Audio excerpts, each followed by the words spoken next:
Supercell lance leur 5e jeu. Mais comment après une intense chute de joueurs, il devient le jeu mobile le plus joué? Brawl Stars est un jeu MOBA, une arène de bataille en ligne multijoueur, créée par les studios finlandais. Supercell est fondée en mai 2010 par l'entreprise des jeux mobiles Sumea, Ilkka Panamen. En 2011, le studio lance 2 jeux qui sont retirés du commerce. En 2012, ils ouvrent aux États-Unis. Et en 2013, le studio ouvre des bureaux partout dans le monde et recrute des développeurs en octobre 2013. Franzas, en 2014, commence à travailler sur le début du jeu. Avant Brawl Stars, il y avait Projet Laser. Ce jeu se jouait avec tape pour avancer ou tirer. Il y a des personnages, 6. Un seul est resté, le petit robot qu'on connaît actuellement. Supercell décida de changer par Slugfest. Le jeu sort en version bêta le 15 juin 2017 sur iOS au Canada. Un an plus tard, 14 novembre 2018, la sortie globale du jeu. Hey guys, my name is Ryan. I'm a community manager for Brawl Stars at Supercell, and today I have some news. Brawl Stars is going global!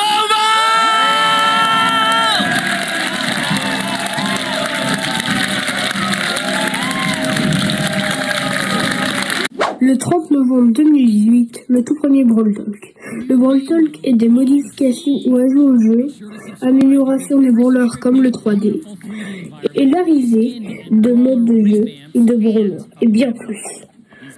Il y avait quand même beaucoup de bugs, mais le jeu gagne beaucoup en popularité.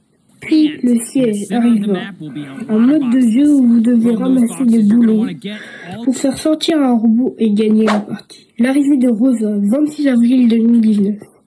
Déjà qu'elle était rare et que son ulti, un bouclier qui protège elle-même, elle réduisait la quasi-totalité des dégâts subis des adversaires.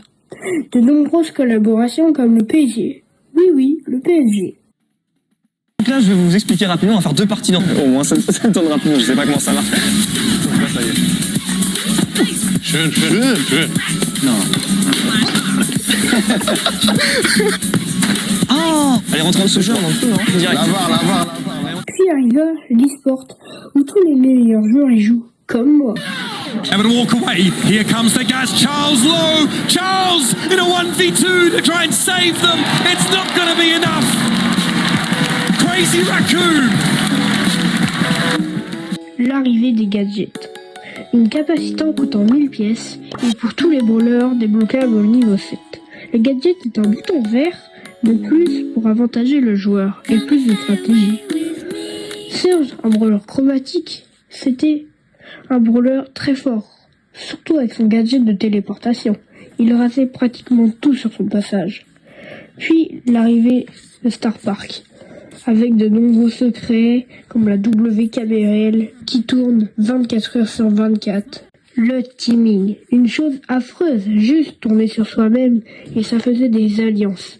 Supercell aime pas ça.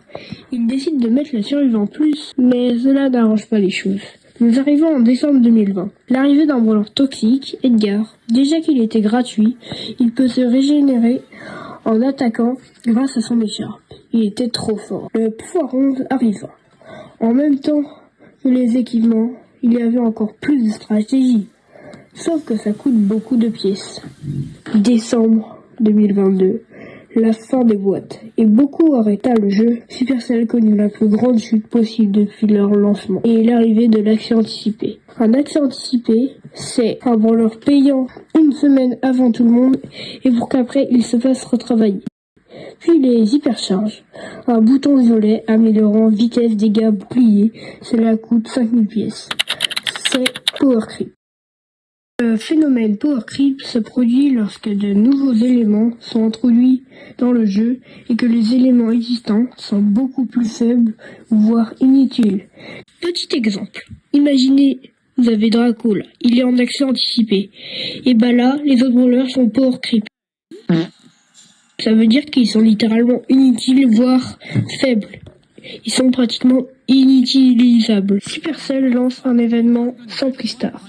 Un événement où pratiquement la majorité des personnes reviennent. Le tout premier brawler à 60€, Kazé. C'est un brawler ultra légendaire. 2 formes, Geisha et Ninja.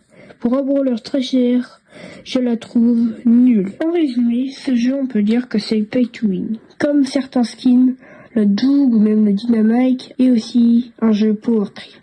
Mais le jeu reste fun et amusant. Multijoueur.